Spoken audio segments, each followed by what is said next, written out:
जिस हिसाब से सरकार दोनों चल रही है तो किसी के पास ये औकात नहीं है कि वो आने वाले समय में 30 लाख भर्तियों को कर सके। हम देंगे, देगा, वो देते आया था, इनके भी पिछड़े वाले को देते आए हुए थे। मैं हिंदू नहीं हूँ, मुझे ये 100 फुट पे झंडा रख रखे, कुर्बानी हमने दिया है, हमारे बाप दादे ने दिया है। हिंदुओं का हिंदू राष्ट्र बनाया तो दिक्कत क्या है? वो तो अल्लाह। मैं कह रहा हूँ कि मोदी ना धर्म को साइड में रखे ना, इलेक्शन लड़े, फेर बन के दिखाए।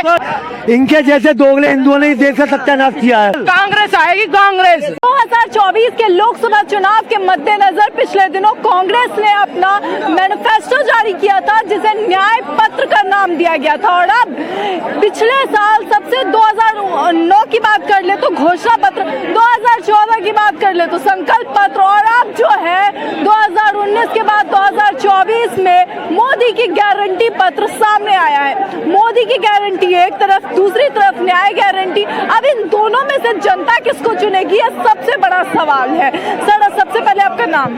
अमित नाम है मेरा, नई दिल्ली। अमित जी, ये बताइए कि बीजेपी के संकल्प पत्र को आप किस तरह से देखते हैं? मैं बहुत नॉर्मल नजर से देख रहा हूँ। जो पिछले साल वादा किया था उसको डबल कर दिया है।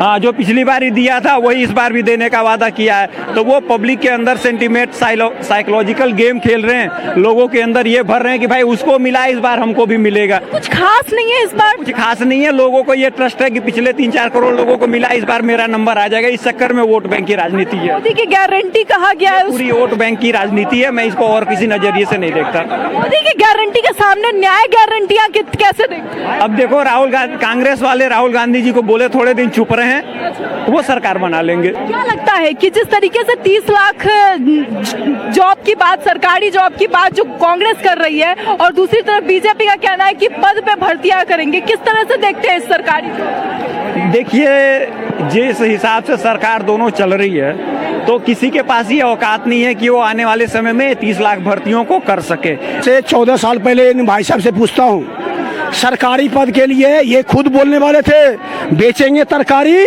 ना तो करेंगे नौकरी सरकारी। आज बोल रहे इतनी दे नहीं सकते, आज भी है। आप एबलेबल नहीं बना रहे हो।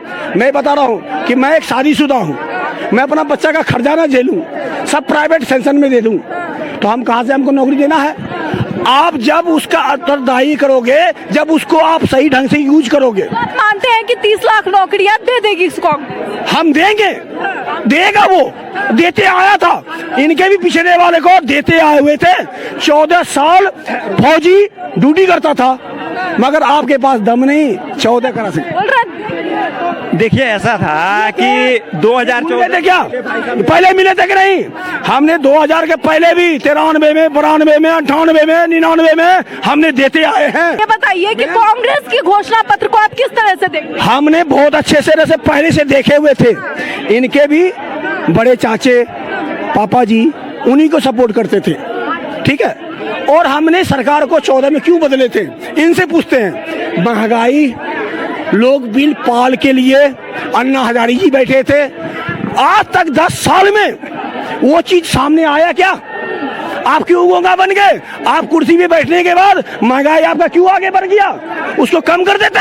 आपने खुद मोदी जी बोले थे 2 करोड़ आदमी को नौकरी देंगे, आपने 2 लाख आदमी को नौकरी नहीं दिया है।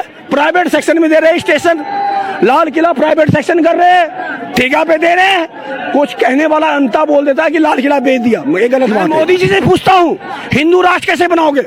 इंडिया में हिंदू राष्ट्र कैसे बनाओगे? क्या मेरे कुर्बानी नहीं है? मुझे अलग करोगे क्या? हम सिख को अलग करोगे? मैं हिंदू नहीं हूँ, मुझे ये 100 फुट पे झंडा रख रखे, कुर्बानी हमने दिया है, हमारे बाप दादे ने दिया है। 7 बार के फिर भी आपको क्या बोला? तेरा पाना मीठा लगे, गुरु गोविंद सिंह। तो मेरे को हिंदू राष्ट्र में रखोगे कि पाकिस्तान में भेजोगे? तुमने तो नया रूप दे दिया, खालिस्तानी। युवा है, पेपर लीक का मुद्दा लगातार राहुल गांधी भी उठा रहे हैं, यूपी में लगातार पेपर लीक के मामले आए हैं, उसे बंद करने की बात कांग्रेस कह रही है घोषणा पत्र में, कैसे देखते हैं? इसके बारे में देख मैं हम कुछ नहीं बोल सकते। ये बात जरूर बोले। पेपर लीक का मुद्दा कहाँ से है? दूसरे के प्रति मैम पता क्या कर रहा है मोदी, एक दूसरे के प्रति सिर्फ नफरत ही फैला रहा है। ये हिंदू है, ये सिख है, ये मुस्लिम है, उसने इसके अलावा और कुछ नहीं किया। सच ये पब्लिक खाली ये अफवाह फैला रही है, पब्लिक ये अफवाह फैला रही है कि ये कि मोदी करा रहा है, कि वो करा रहा है, योगी करा रहा है। ये हम तुम में एकता नहीं है। हम तुम में एकता हो तो योगी और मोदी जैसा जो अपने देश को चला रहा है उससे बढ़िया कोई देश को नहीं चलाने वाला है। यूपी में भी अपने देश को सबको, लेडीज को, जेंट्स को, सबको देख रहा है मोदी, योगी जो है, ठीक है, योगी बिल्कुल सबको देख रहा है। पेपर लीक का मुद्दा पता है आपको? पेपर लीक का मुद्दा क्यों नहीं? आपको पता है कि अपराध के मामले में यूपी सबसे ऊपर है, महिलाओं के साथ अपराध। वो अपराध के बारे में है, सब कुछ खत्म कर रहा है। कहाँ से खत्म कर, इतना जितना खत्म कर रहा है तो उतना तो कर रहा है। इस साल कितने पेपर लीक हुए हैं आपको पता है? पेपर लिखे हुए हैं तो मैडम ये तो ये कि नहीं है कि एक संघ में तो कोई चीज खत्म नहीं हो जाती है। एक संघ को आप भी खत्म कर दो कोई भी चीज को तो मान ले हम चलो कि एक संघ खत्म हो जाएगी। धीमे धीमे सब कुछ खत्म होता है ना। अब एक संघ किसी भी चीज को या पब्लिक होती है तो पब्लिसिटी को भी एक संघ कंट्रोल किया जाता है, एक संघ नहीं करा जाएगा। क्या नाम है आपका? बबलू गोस्वामी।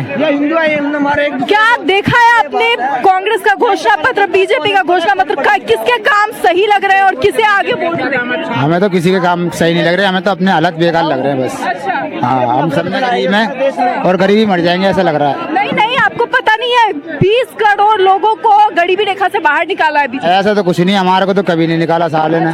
जो बात है, देखो बात मेरी सुनो। हाँ, देख आप भी पढ़े लिखे हो, लोग भी पढ़े लिखे होते हैं और सब पढ़े लिखे होते हैं। कोई होता जो पढ़ा लिखा नहीं होता। अपनी बात तो सुनो। जो पढ़ा लिखा नहीं होता ना वो बोलता है ये हिंदू है, ये मुस्लिम है। मोदी सरकार ने सिर्फ पता क्या किया, सिर्फ नफरत फैलाई है लोगों के प्रति, एक दूसरे प्रति। ये हिंदू है, ये मुस्लिम है, इसको मारो, देश बनाओ हिंदू राष्ट्र। ऐसा बोलिए। कौन सा हिंदू मुस्लिम का दंगा हुआ मोदी सरकार में, बताइए। दंगे की बात नहीं है, मतलब तुम देख रहे हो हिंदू राष्ट्र अच्छी बात है, कोई से भी बना लो। हम हिंदुओं का हिंदू राष्ट्र बना रहे तो दिक्कत क्या है?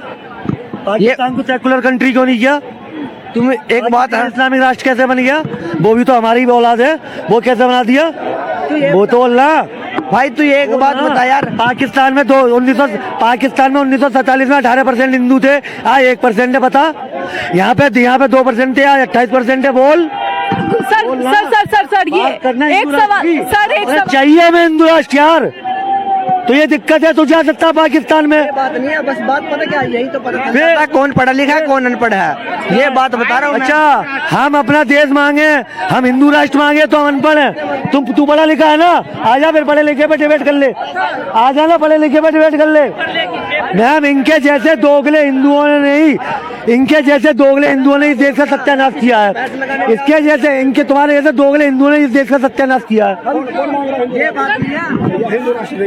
अरे चल छोड़ो यार। सर ये बताइए कि मैं कह रहा हूँ कि मोदी ना धर्म को साइड में रखे ना, इलेक्शन लड़े, फिर बन के दिखाए, कांग्रेस आएगी कांग्रेस।